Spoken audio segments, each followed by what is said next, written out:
तो दोस्तों, जैसा कि हम लोग जानते हैं कि 31 मार्च 2025 को करंट फाइनेंशियल ईयर समाप्त हो जाएगा, नया शुरू हो जाएगा और इसी वजह से 31 मार्च 2025 तक, जिसे आने में अभी 2-2.5 महीने और बाकी हैं, इस दौरान हम लोग कई सारी डिफेंस गैदरिंग को होते हुए देख पाएंगे, जिसमें इंजन्स को लेकर डील हो सकती है, जिसमें एमका मार्क 2 के लिए 110 किलो न्यूटन थ्रस्ट वाला इंजन हो, या फिर एमका मार्क 1 के लिए तेजस मार्क 2 और टेड बीएफ के लिए अमेरिकन F414 इंजन हो, जो कि 80% टेक्नोलॉजी ट्रांसफर के साथ हम लोग लेने जा रहे हैं वो हो, या फिर 26 रफाल एम हो।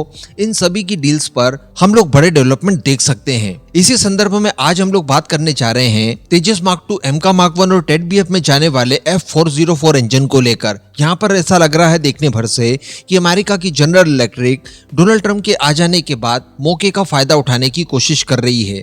इसको लेकर डिस्कस करेंगे। इसके साथ साथ अचानक भारत के सबसे अच्छे दोस्तों में से एक इजराइल द्वारा भला अचानक भारत को धन्यवाद क्यों दिया गया, इसको लेकर भी डिस्कस करेंगे। तो चलिए दोनों खबरों को जानते हैं। आप बस अपने खुद के इस चैनल को सब्सक्राइब जरूर कर दीजिएगा। वीडियो में आगे बढ़े इससे पहले हम लोग अमेरिका के नए राष्ट्रपति डोनाल्ड ट्रंप को पदभार संभालने के अवसर पर ढेर सारी शुभकामनाएं देना चाहेंगे। इसके साथ उनके शपथ समारोह में भारत को आमंत्रित किया गया। भारत ने अपने प्रतिनिधि के तौर पर डॉक्टर जयशंकर को भेजा और आप फोटो में देख पा रहे हैं कि उन्हें फ्रंट सीट पर बैठाया गया। ये फोटो अपने आप में बहुत बड़ा मैसेज देने के लिए सक्षम है कि आने वाले 4 सालों में भारत और अमेरिका के बीच की जो केमिस्ट्री होगी वो किस हिसाब की होगी। आप अपने ओपिनियन नीचे कमेंट बॉक्स में इस विषय पर जरूर दीजिएगा। पहले बात कर ली जाए इजराइल को लेकर। तो भारतीयों की तारीफ करने के साथ साथ इन्होंने भारत का आभार व्यक्त किया है। तो गाजा के साथ काफी लंबे समय तक संघर्ष करने के बाद फाइनली गाजा और इजराइल के बीच में युद्ध विराम हो चुका है। कुछ इजरायली लोग जो कि बंधक के रूप में हमास वालों के पास थे, उनको रिलीज करने का सिलसिला भी शुरू हो चुका है। इसी उपलक्ष्य में भारत के अंदर मौजूद इजरायली दूतावास की तरफ से एक वीडियो जारी किया गया है, जिसमें इजराइल के राजदूत रुवेन अजार द्वारा एक मैसेज दिया गया है। इसमें भारत का धन्यवाद देने के साथ साथ भारतीयों की तारीफ भी की गई है।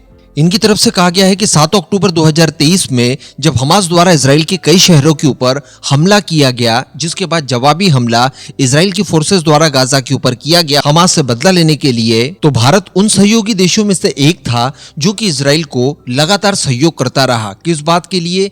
इस बात के लिए कि किसी भी देश के ऊपर आतंकी हमले नहीं होने चाहिए, और जो आतंकी हमले इजराइल के ऊपर हमास द्वारा किए गए, भारत ने इन्हें हर परिस्थिति में हर दबाव के बावजूद कंडेम किया। भारत ने युद्ध विराम की भी कोशिशें की, शांति की अपील भी की। गाजा के जो परेशान लोग थे उन्हें फूड एड हो, मेडिकल एड हो, ये भी समय समय पर भेजी। लेकिन इसके साथ साथ जो हमास के आतंकियों द्वारा इजराइल के ऊपर 7 अक्टूबर 2023 को अटैक किया गया था, इस अटैक की लगातार भारत निंदा करता रहा। तो इन सब चीजों को लेकर इन्होंने भारतीयों की तारीफ और भारत को धन्यवाद दिया है।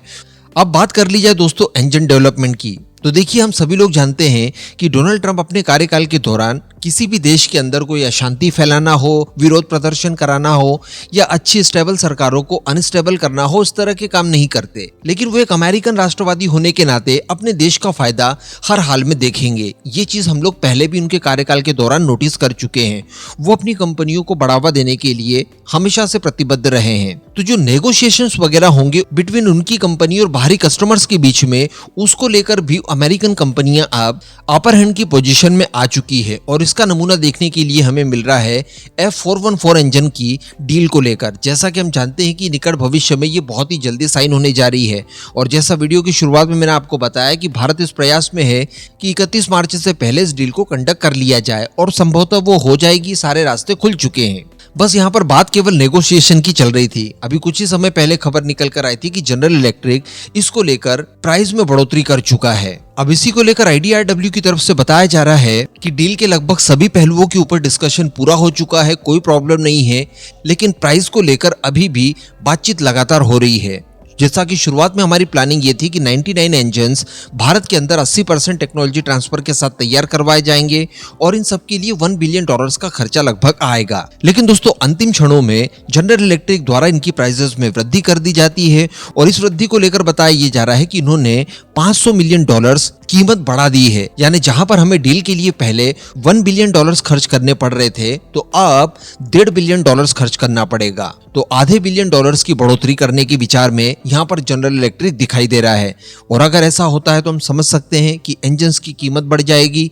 इंजन्स की कीमत बढ़ने के साथ साथ जो फाइटर जेट हैं उनकी कीमत भी बढ़ जाएगी। और इसी के ऊपर बताया जा रहा है कि लगातार नेगोशिएशन चल रहा है। और हम जानते हैं कि ये इंजन तो भारत के लिए F404 इंजन जो कि तेजस मार्क 1A में जाने वाले थे उनसे भी ज्यादा इंपॉर्टेंट है, क्योंकि यहाँ पर हमारी 3 महत्वपूर्ण परियोजनाएं इसी के बूते आगे बढ़ने जा रही है, एमका मार्क 1, टेट BF और तेजस मार्क 2। तो ऐसी परिस्थिति में किसी भी तरह का कोई रिस्क हम लोग ले ही नहीं सकते। और ये 99 इंजन तो शुरुआती बैच की बात है, आगे हमें भविष्य में और भी ज्यादा इंजन की आवश्यकता पड़ेगी। अब डोनाल्ड ट्रंप का एंगल कुछ इस तरह का आ सकता है कि वो भारत को इंजन और इसकी 80% TOT करने के लिए कोई प्रॉब्लम बीच में नहीं लाएंगे। वो आसानी से डील को कंडक्ट करना चाहेंगे, क्योंकि निश्चित रूप से इससे अमेरिका को बहुत फायदा है। एक तो पैसा मिल रहा है, जितने इंजन बनेंगे उतना ज्यादा पैसा मिलेगा और उतने ही इंजन को मैन्युफैक्चर करने के लिए कई सारे क्रूशियल पार्ट्स अमेरिका से इंपोर्ट करने होंगे। तो यहाँ पर उनकी इकोनॉमी को एक अच्छा खासा बूस्ट मिल जाता है, एक बड़ी डील मानी जा सकती है। तो वो डील तो नहीं रोकेंगे, ना ही टेक्नोलॉजी ट्रांसफर रोकेंगे, लेकिन नेगोशिएशन की जहां पर बात आ जाती है तो वहां पर वो अपनी कंपनी को ही फेवर करेंगे। और कंपनियां भी इस बात को जानती है। तो अब यहाँ पर ज्यादा लेवरेज लेते हुए हम लोग कीमतों में भारी कटौती करवा पाए, इसके चांसेस कम से कम हो चुके हैं। तो अगर हमें ये इंजन चाहिए तो निश्चित तौर पर कीमतें पहले की तुलना में कुछ हद तक ज्यादा देनी ही होंगी। अगर $500 मिलियन वो लोग एक्स्ट्रा में मांग रहे हैं तो इसे थोड़ा बहुत तोड़ा जरूर जा सकता है, 400 तक पहुंचा जा सकता है, 300 350 तक पहुंचा जा सकता है, लेकिन बिल्कुल ही कम करवा दें आप, ऐसी उम्मीद तो नहीं रखनी चाहिए। इस पूरे मुद्दे पर अब आपका क्या मानना है नीचे कमेंट करके जरूर बताइएगा।